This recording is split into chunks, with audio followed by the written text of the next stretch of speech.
बंधनामध्ये पडलेल्या नेहमी देहधारी जीवासुद्धा जेव्हा तुमची चरणधूळ प्राप्त करतात तेव्हा सर्व भौतिक ऐश्वर्य प्रत्यक्षात त्यांच्या पुढे हात जोडून उभी राहतात. तात्पर्य एसी भक्तिवेदांत स्वामी श्री प्रभुपादांच्या शिष्याद्वारे बद्ध जीवाने स्वतःला मायाच्या जंजाळातून मुक्त करणे आणि परम सत्याच्या साक्षात्कारामध्ये स्थित राहणे हे खरोखरचे दुर्लभ कार्य आहे. तरीही कालियाला असे दुर्लभ वरदान लाभलेले होते, कारण भगवंतांनी व्यक्तिशः त्यांच्या फण्यावर नृत्य केले होते.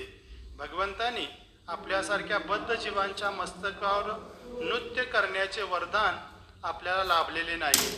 तरी आपण त्यांची चरणरज त्यांच्या प्रतिनिधींच्या अर्थात अधिकृत आध्यात्मिक गुरूंच्या माध्यमातून प्राप्त करू शकतो. त्यानंतर आपण दुःख आणि अज्ञानातून शाश्वतरित्या मुक्त होऊन भगवत धामामध्ये प्रवेश करू शकतो. ओम ज्ञानतिमिरन्धस्य ज्ञानाञ्जनशलाकया चक्षुरुन्मीलितं येन तस्मै श्रीगुरुवे नमः. श्रीचैतन्य मनोभीष्टं स्थापितं येन भूतले स्वयं रूप कदा मह्यं ददाति स्वपदान्तिकं.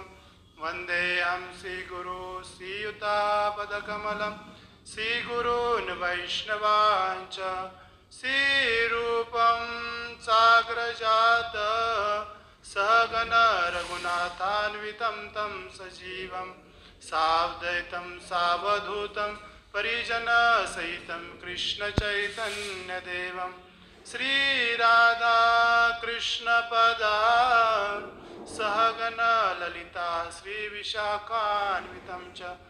नमो ओं विष्णुपदाय कृष्णपृष्ठाय भूतले श्रीमते भक्तिवेदान्त स्वामिनिति नामिने.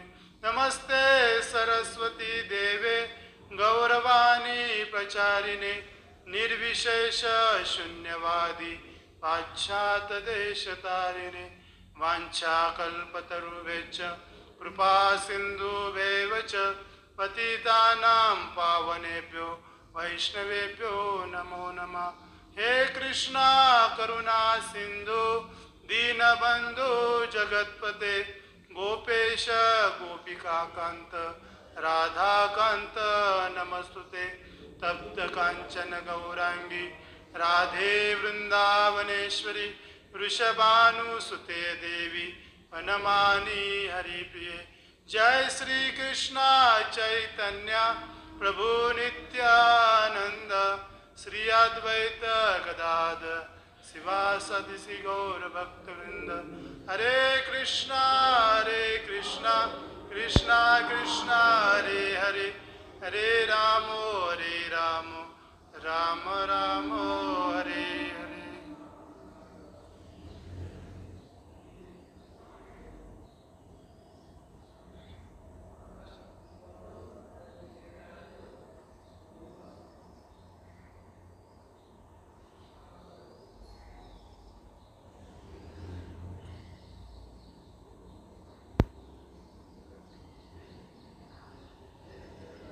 हरे कृष्ण.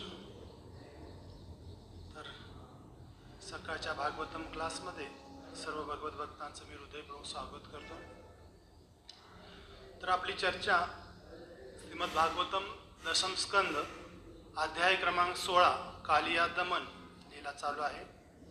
त्यामध्ये कालिया हा वृंदावनमध्ये कालिया डोहामध्ये विहार करत होता. तर भगवंत पाहतात की जेव्हा वनामध्ये भगवंत गायी चारण्यासाठी गेलेले असतात आणि मग गायी चारण्यासाठी गेल्याने जेव्हा गायींना तहान लागते किंवा जेव्हा ग्वालबालांना तहान लागते तेव्हा त्या डोहामधून जेव्हा पाणी प्राशन केलं जातं ग्वालबाल आणि गायी तेव्हा सर्वजण मूर्छित पडतात, गायी आणि ग्वालबाल. आणि तेव्हा भगवंत पाहतात की या कालियाच्या डोहामध्ये विष आहे आणि ते पाहिल्यानंतर भगवंत काय करतात, आता कालियाला धडा शिकवला पाहिजे म्हणून भगवंत आपली पिवळी पितांबर खेचतात, वरती करचकटून बांधतात आणि कदम नावाच्या वृक्षावर चढतात. आणि वरून उडी मारतात एकदम.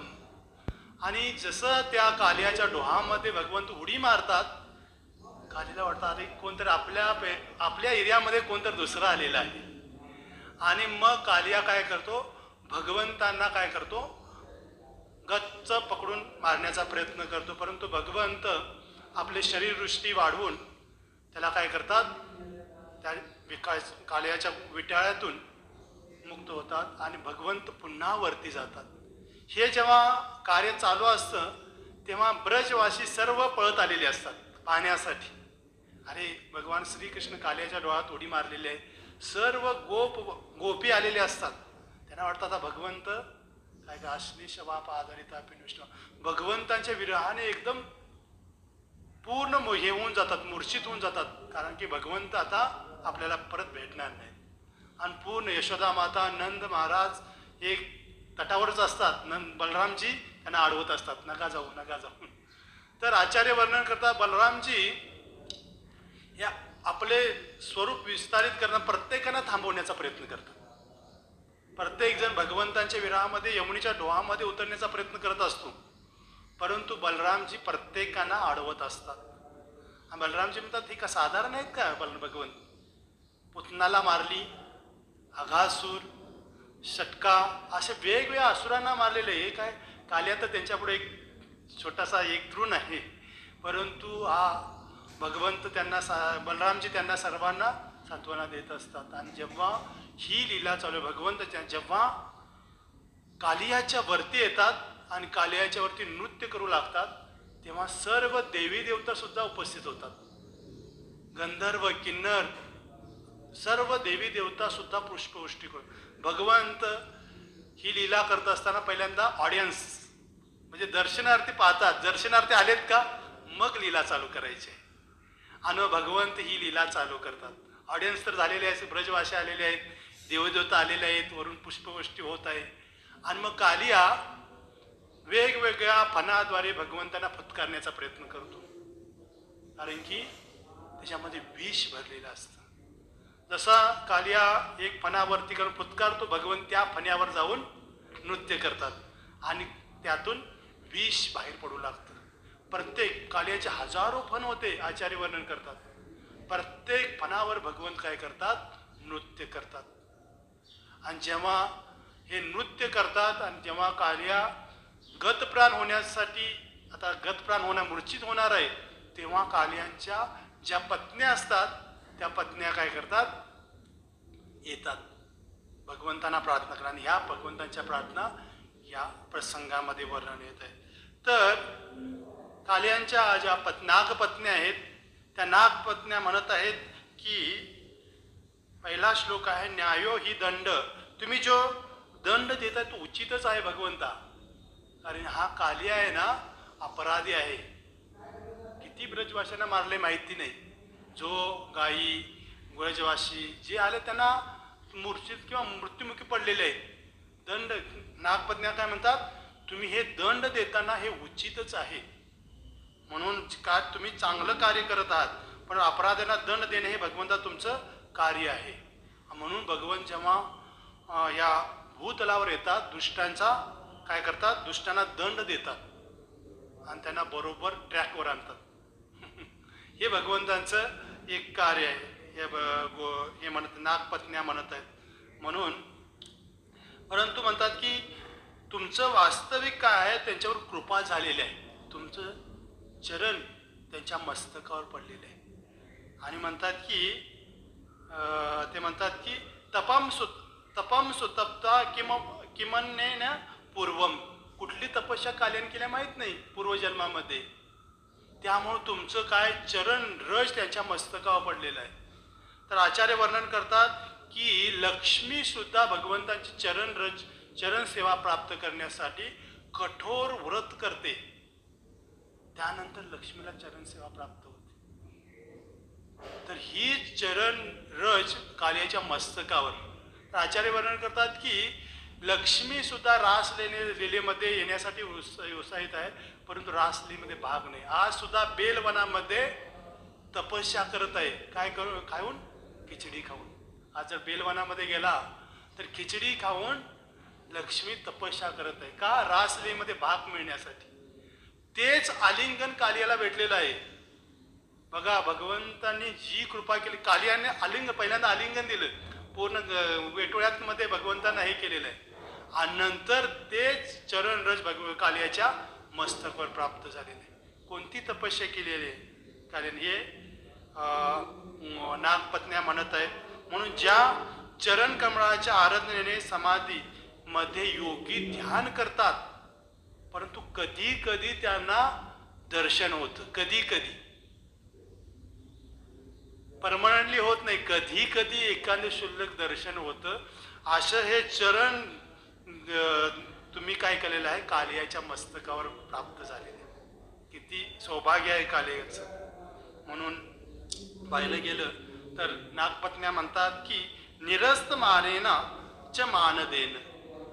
काय केलं असेल तपस्या ह्यांनी, कालियानी, की त्यांनी मान न घेता दुसऱ्यांना मान दिला असेल. पूर्वजन्मामध्ये तिने काय केलं असेल? जर त्यांना सन्मान मिळाला असेल तर त्यांनी इतराला दिला असेल, हे एक सांगतात नागपत्न्या.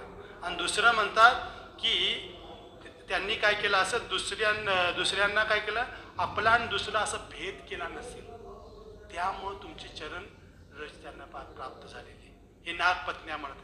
म्हणून पाहिलं तर भरपूर लोक भजन करतात, साधना करतात, परंतु मान प्रतिष्ठा सोडत नाही. मान मिळण्यासाठी आतुरलेले असतात. जिथं मान मिळत नाही तिथं जात नाहीत.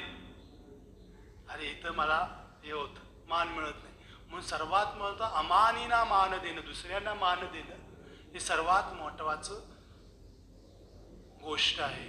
आपल्याला म्हणण्यासाठी सोपं आहे, परंतु आपण जेव्हा आपल्या जीवनामध्ये जेव्हा प्रत्यक्ष अनुभव करायला येतो, आपण जेव्हा एखादं कार्य करतो, तेव्हा आपल्याला वाटतं की माझी कोणीतरी स्तुती केली पाहिजे.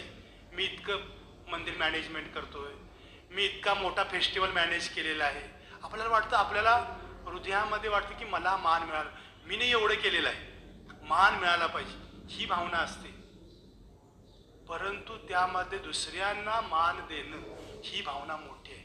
मी जरी केलं असं सक्सेस झालो तर सर्वांच्यामुळे झालेलं आहे, आणि जर त्यामध्ये सक्सेस नाही झालं असेल माझ्यामुळे झालं. ही जेव्हा भावना जेव्हा एका लीडरमध्ये येते तेव्हा तो सक्सेस होऊ शकतो. म्हणून महाराज म्हणतात सर्वंट लीडर्स. आपल्याला सेवक लीडर बनायचं आहे. बॉस लीडर न बनता प्रत्येकाची सेवा करण्यासाठी लीडर बनायचं आहे.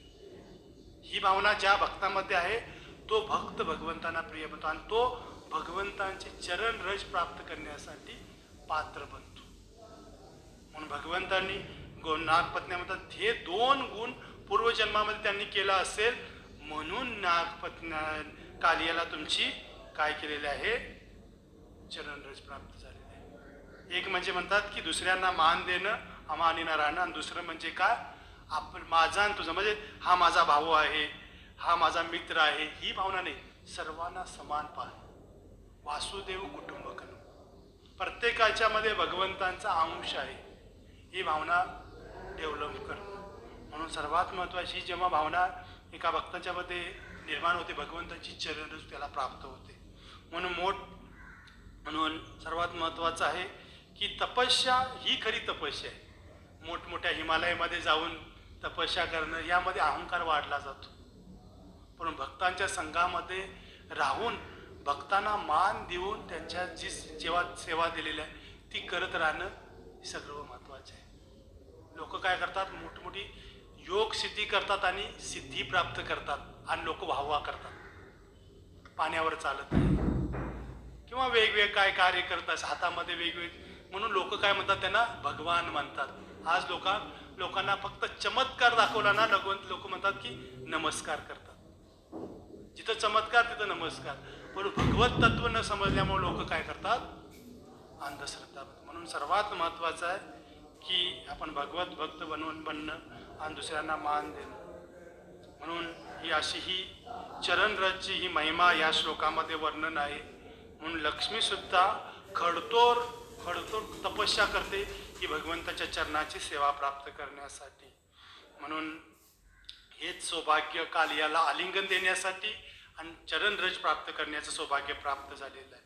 म्हणून भगवंता जे भगवत भक्त आहेत ते काय म्हणतात, ते न नाकपृष्ठम न सार्वभौमम, तुमच्या चरण कमळाची रज ज्यांना प्राप्त झालेली आहे तो इंद्र पळत असताना तो त्याचा सुद्धा लालायित नसतो. पुढं सार्वभौम असताना ते सुद्धा प्राप्त करण्याचा पाठीमाग लागत नाही. योग सिद्धी किंवा पृथ्वीचं राजपद सुद्धा प्राप्त करत नाही. तू कोणतीही अपेक्षा करत नाही. भगवंता तुमची ज्यांना चरण रज प्राप्त झाले हे गोपी हे नागपत्न्या प्रार्थना करतात. आणि पुढे म्हणतात हा कालिया तर काय होता, तमोगुणी आहे आणि क्रोधावश झालेला आहे, तरी पण भगवंता तुमच्या कृपेनं काय झालेलं आहे त्याला, तुमची चरण रज कमल त्यांच्या मस्तकावर प्राप्त झालेली आहे. म्हणून भक्ती ही आपल्या कृपेद्वारे प्राप्त होत नाही. भक्ती ही स्वयंबळावर प्राप्त होत नाही. भक्ती ही कृपेवर आधारित असते. आपल्याला वाटतं मी इतकी तपस्या करेन, व्रत वैकल्य करेन, परंतु जोपर्यंत गुरूंची कृपा वैष्णवांची कृपा होत नाही तोपर्यंत भक्ती हृदयामध्ये प्रवेश करत नाही. म्हणून भक्ती म्हणजे काय, प्रेममयी भगवंताची सेवा ही गुरूंच्या आणि वैष्णवांच्या कृपेने प्राप्त होते.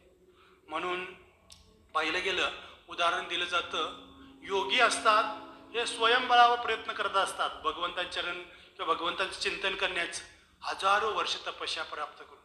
तर आचार्य वर्णन करतात की योगी असतात ना, एका माकडाप्रमाणे असतात, माकडाचे पिल्लू. ते काय करतात, स्वबळावर म्हणजे आपल्या आईला पकडण्याचा प्रयत्न करतात, परंतु कधी कधी निसटू पण शकतात. परंतु भगवत भक्त असतो ना, तो कसा असतो, एका मांजराच्या पिल्लाप्रमाणे असतो. मांजराचं पिल्लू कसं असतं, पूर्ण सरेंडर, पूर्ण भगवंतावर भक्तांच्यावर पूर्ण डिपेंड असतं. भगवंता तुम्ही जिथं ठेवाल ना तिथं तयार आहे, नरकात जरी ठेवाल तरी मी तयार आहे, ही भावना भगवत भक्तांनी. जसं पिल्लू काय करतं, आई आली ना काय करतं, पूर्ण हे होऊन जातं आणि आई आपल्या नवऱ्यामध्ये उचलते आणि दुसऱ्या ठिकाणी घेऊन जाते. त्याला भीती नसते की माझी आई मला खाईल. तर हे जबडं उंदरासाठी काय आहे, भयावह असतं. म्हणून भगवत भक्त स्वप्रयत्न करत नाहीत, भगवंतांच्या कृपेवर आधारित असतात. म्हणून ही भगवत भक्ती आपल्याला लाभलेली आहे. आपण कृतज्ञ होऊन भगवंतांच्या वैष्णवांच्या सेवेमध्ये लागलं पाहिजे आणि भगवंतांच्या गुरूंच्या प्रार्थनेतून ही चरणरज आपल्याला प्राप्त. म्हणून प्रपात तात्पर्यामध्ये म्हणतात की अधिकृत आध्यात्मिक गुरूच्या माध्यमातून आपण ही चरणरज प्राप्त करू शकतो. डायरेक्ट नाही, आध्यात्मिक गुरूंच्या चरणांची सेवा जेव्हा करू, गुरूंची कृपा प्राप्त होईल, तेव्हा ही चरणरज आपल्याला प्राप्त होते आणि मग आपण दुःख आणि अज्ञानातून मुक्त होऊ शकतो, शाश्वतरित्या मुक्त होईल आणि मग भगवतधामात प्रवेश करू. म्हणून भगवंतांच्या चरणाची महिमा सर्व शास्त्र वर्णन करतं. तसं तुलसीदास एका भजनामध्ये वर्णन करतात, रामचरण सुखदायी. रामचरण आहे सुखदायी आहे. काय आहे, रामचरण सुखदायी. जही चरण निकसी सुरससी. ज्या चरणातून भगवंतांची जी गंगा निघालेली आहे ते शंकर जटा समाई, म्हणजे शंकराच्या जटामध्ये धारण केलेली आहे. ज्या चरणातून जी गंगा निघालेली आहे ती शंकरांनी जटामध्ये धारण केली. महाजने गता असं पण. म्हणून वैष्णव भगवंताच्या चरणाची मस्तकामध्ये धारण करतात भगवंताच्या चरण. आणि मग हे चरण काय कोणाला प्राप्त झालेले आहे, की केवटला सुद्धा प्राप्त झालेले होते.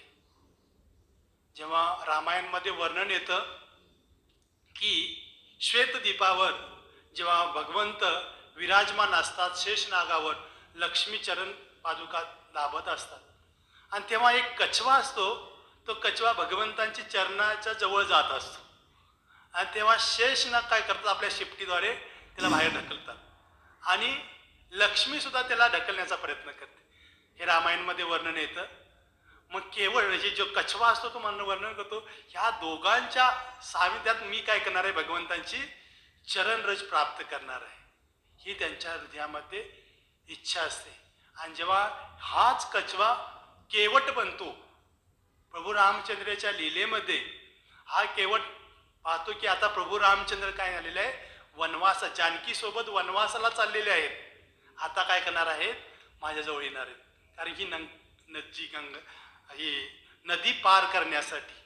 आणि केवट वाट पाहत असतो आणि प्रभू रामचंद्र, लक्ष्मण, जानकी ही चालत चालत चालत केवटपाशी जातात आणि केवटला विनंती करतात की तुम्ही काय करा, मला ही नदी पार करा.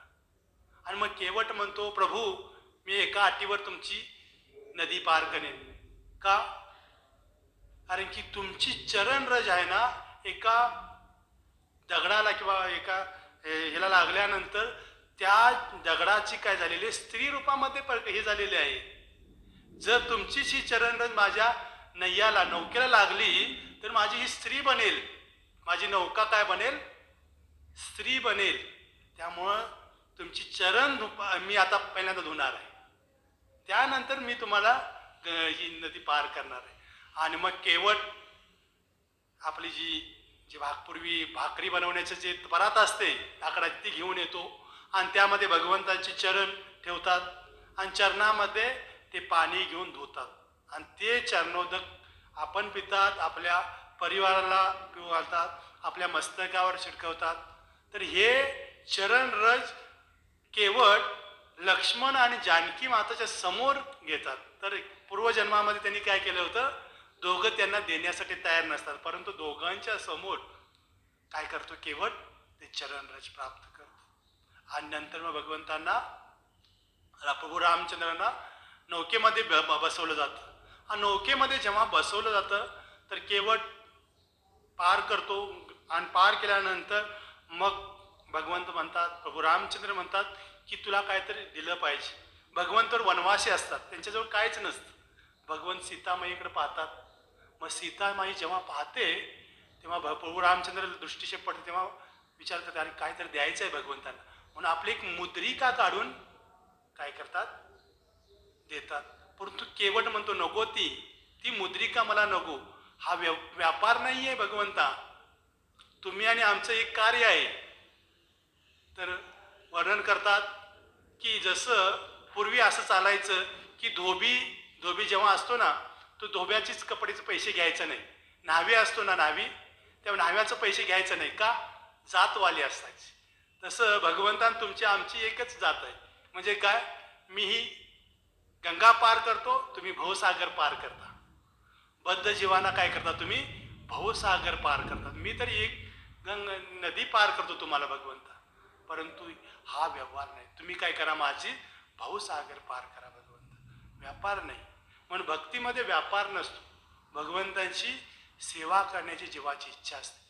भगवंतांचा दृष्टिक्षेप माझ्यावर पडला पाहिजे अशी भक्ताची इच्छा असते. मी भगवंताच्या सेवेत लागल्यानंतर एक ना एक दिवस माझ्यावर भगवंत दृष्टिक्षेप टाकतील, भगवंताची कृपा होईल माझ्यावर. रजोगुणामध्ये मी आहे तरी पण कधी ना कधी सेवेत लागलेलो आहे. एक ना एक दिवस माझे वैष्णवांची, गुरूंची कृपा होईल आणि ती चरणराज प्राप्त होईल, ही भक्तांची इच्छा असते. म्हणून ही चरणरज प्राप्त करण्यासाठी हे भगवत भक्त लालायित असतात. आणि हे तुलसीदास भजन लिहितात. सुंदर असं भजन आहे, मनाला मोह करणारे, रामचरण सुखदायी. तर हे आपण पाहू शकतो. तर हेच चरणरज बली महाराजांच्या मस्तकावर पण प्राप्त झाले. बली महाराज बघा, आसुर कुळामध्ये जन्म होऊन त्यांना काय झालेलं आहे, भगवंतांचे चरण रज त्यांच्या मस्तकावर प्राप्त झालेले आहे. तसं चैतन्य भागवतमध्ये वर्णन येतं. चैतन्य महाप्रभू जेव्हा गयेला जातात पित्र हे करण्यासाठी, पिताचं श्राद्ध करण्यासाठी, तेव्हा तिथं गेल्यानंतर वर्णन करतात. चैतन्य भागवतमध्ये वर्णन येतं. चैतन्य महाप्रभू तर वृंदावन दास ठाकूर वर्णन करतात की या लीलेचं वर्णन येतं की वृंदावनदास ठाकूर वर्णन करतात, जय जय श्री गौर महेश्वर, जय नित्यानंद प्रिय कलेवर. मी चैतन्य महाप्रभू नित्यानंदचा जय जयकार करतो आणि जो विग्रह शाश्वत आहे नित्यानंद आणि चैतन्य महाप्रभू त्यांना नमस्कार करतो. पुढं वृंदावनदास ठाकूर म्हणतात, सर्व वैष्णवेर पाय मोर नमस्कार इथे अपराध किचू नाही क आमात. मी सर्व वैष्णवांना नमस्कार करतोय, त्यांच्या चरणाचा आशीर्वाद घेतो आणि इथं अपराध होईल याची भावना, म्हणजे मी भीत आहे इथं अपराध होऊ नये म्हणून हे वृंदावन ठाकूर म्हणतात. पुढे लीलेचे वर्णन करतात. ईश्वर रे पुरी देखी श्री गौर सुंदर नमस्कार करलेन बड आ करीन आदर.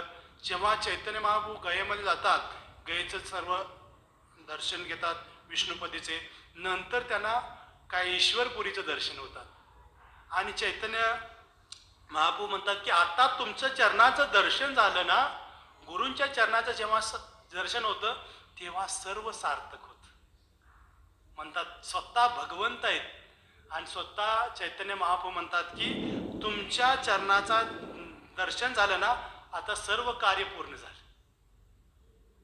प्रभू बोले गया यात्रा सफल आमार. प्रभू बोले गया यात्रा सफल आमार जत क्षण येते की चरण तोमार. जेव्हा तुमच्या चरणाचं दर्शन झालं तेव्हा गया यात्रा सफल झाली आपली. म्हणून सर्वात महत्वाचं आहे भगवंतांच्या गुरूंची जेव्हा चरणाचं दर्शन होतं, भगवंतांचं चरणाचं दर्शन, तेव्हा आपलं सर्व कार्य संपन्न होतं. म्हणून भगवंतांच्या चरण रजाची महिमा भरपूर ठिकाणी वर्णन येते. म्हणून आचार्य वर्णन म्हणतात की गंगार परशहायला पाश्चात्य पावन दर्शन पवित्र करी हेही तुम्हाला. म्हणून वैष्णवांचं दर्शन होतं हे सर्वात मोठं सौभाग्य आहे आपण. म्हणून या लीलेमध्ये काल श्रीरामचरण वर्णन केलं की वैष्णवांचा अपराध नाही केला पाहिजे, तर त्यांनी वर्णन की हंती निंदंती द्वेष्टी न वंदंती कृदंती न हर्षण दर्शती. हे 6 अपराध आहेत. आपण वैष्णवांच्या संघामध्ये राहत आहोत, परंतु वैष्णवांना आपण क्षुल्लक मानतो. अरे हा पण माझ्याबरोबरचाच आहे, हा पण माझ्यानंतर आलेला. म्हणजे कधीही एखाद्या वैष्णवांना आपण क्षुल्लक किंवा साधारण मानू नये, कारण की वैष्णवाला क्रियामुद्रा विकेन भुजा. वैष्णवांची क्रियामुद्रा कोणी जाणू शकत नाही. म्हणून जेव्हा आपल्याला समोर वैष्णव दिसतात त्या वैष्णवाला आपल्या हृदयातून मान सन्मान दिला पाहिजे, आदर केला पाहिजे.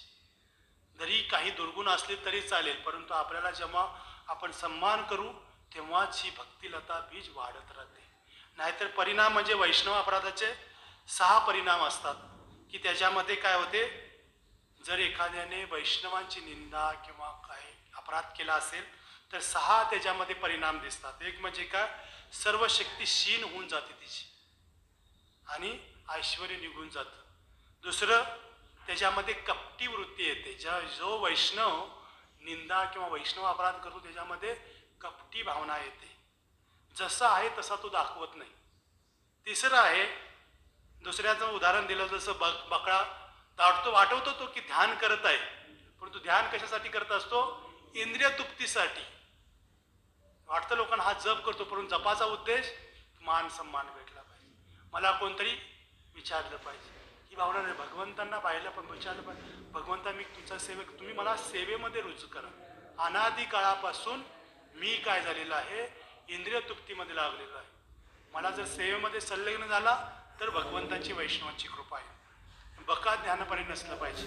दुसरं, धृतराष्ट्र पण उदाहरण येतं. धृतराष्ट्र आणि 5 पांडवांचा अपराध केला होता आणि जेव्हा युद्ध होतं, युद्ध झाल्यानंतर पुन्हा हस्तिनापुरामध्ये सर्वजण येतात आणि मग जेव्हा धृतराष्ट्र म्हणतो की मला भीमाला आलिंगन द्यायचं आहे, सर्वांनी युद्ध केलेलं आहे, परंतु आतली कपटी भावना काय, मला भीमाला आलिंगन देऊन त्याला काय करायचं आहे, वध करायचं आहे, ही भावना होती मनात. जेव्हा भगवंत पाहतात, भगवंत म्हणतात की भीमाला तू पुढे जाऊ नकोस, तो लोहाचा पुतळा आहे, तो समोर कर. कारण क्रोधाने धृतराष्ट्र हे झालेला आहे, क्रोधाविष्ट झालेला आहे. तर पाहू शकतो हृदयामध्ये जेव्हा वैष्णवांचा अपराध करतो कपट भावना येते. तिसरं आहे, अविश्वास निर्माण होतो, श्रद्धा कमी होऊ लागते या जीवनामध्ये.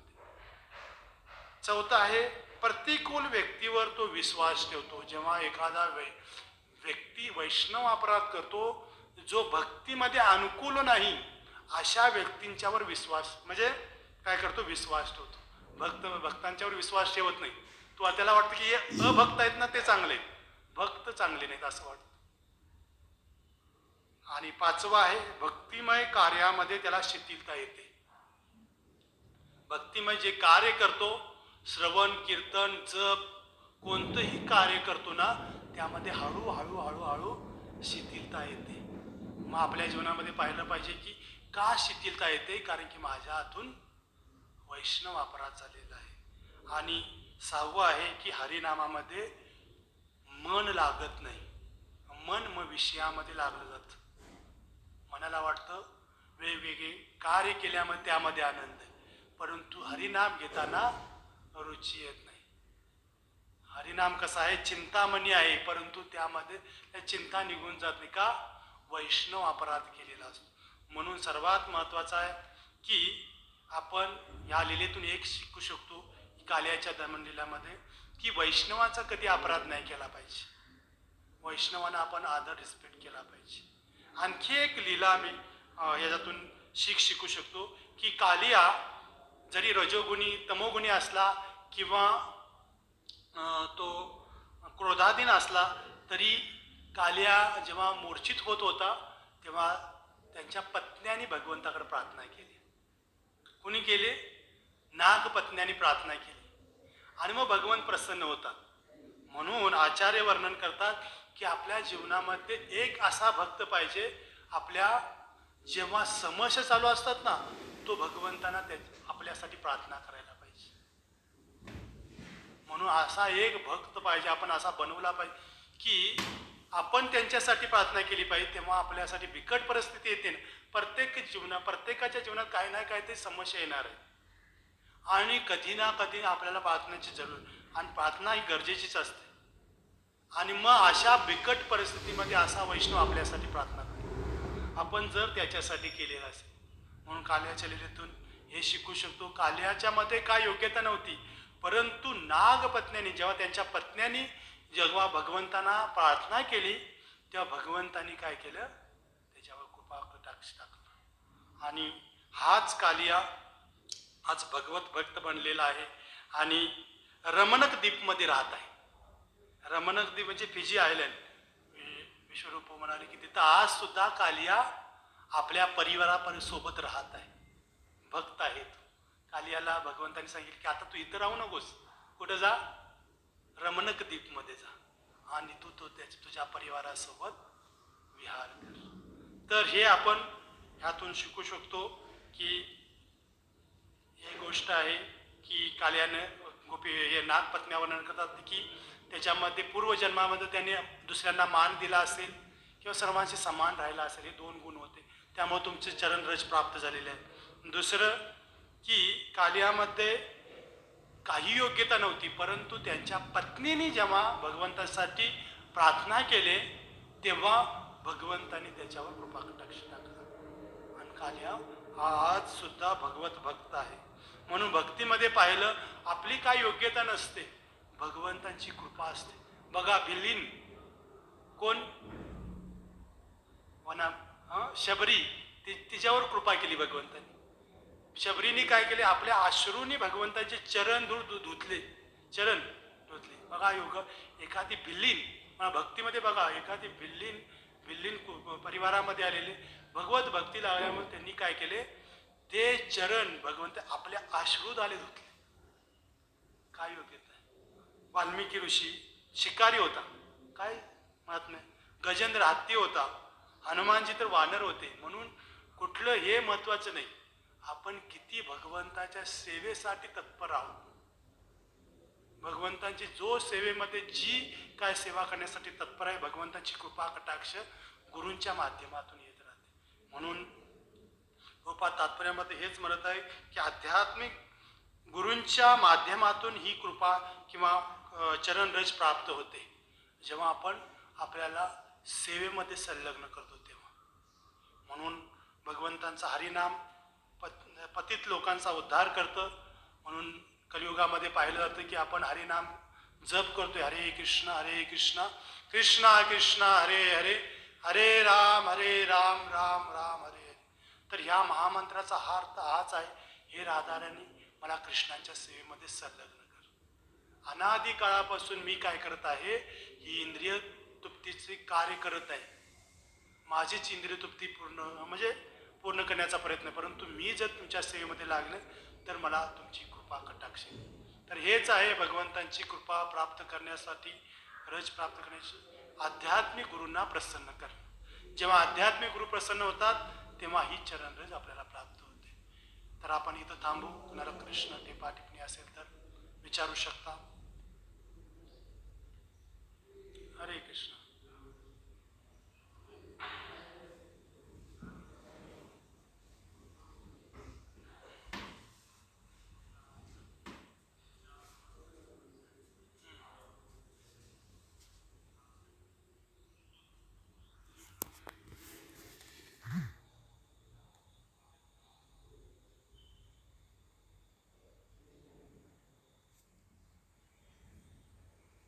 भागवतमध्ये वर्णन आहे की, यांचा प्रश्न असा आहे की नागपत्न्यांना भगवंतांची कृपा कशी प्राप्त झाली, पूर्वजन्मामुळं की नागपत्न्याच्या प्रार्थनेमुळं. बरोबर आहे ना भाऊजी?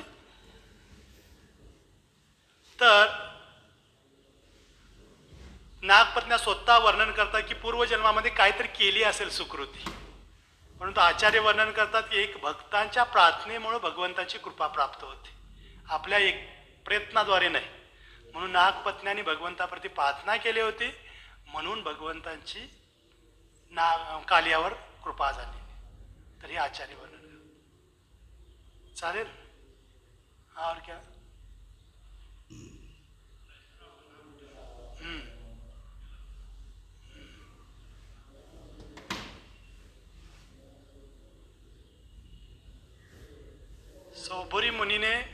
सौभरी मुनीने अपराध केला गरुडच्या प्रती आणि त्यांना काय झालं, श्राप भेटलं. ते इंद्रिय तृप्तीमध्ये पुन्हा संलग्न झालं. तर त्यांचं वर्णन येतं की त्यांनी पुन्हा आपलं ग्रह कर्तव्य सोडलं, त्याग केला आणि भगवत भक्तीमध्ये संलग्न झाले. ते पश्चातापाची भावना निर्माण झाली त्यांच्या हृदयामध्ये. ते पाहिलं की आपल्यावर साधू ऋषी वृंदावनमध्ये तपस्या करायला, मी कुठे संसाराच्या जंजाळामध्ये अडकलेले. हे त्यांच्या मनामध्ये पश्चाताप आला आणि पश्चातापाच्या भावनेने ते पुन्हा सर्व पत्नीसोबत त्यांनी काय केली, भगवत भक्ती केली आणि भगवत धामात गेले. सोबोरी भागवतमध्ये वर्णन येत आणि पुन्हा भगवत भक्ती केलेली पश्चातापाच्या भावनेने. हेच आहे. हरे कृष्ण. ग्रंथराज श्रीमद भागवतम की श्रील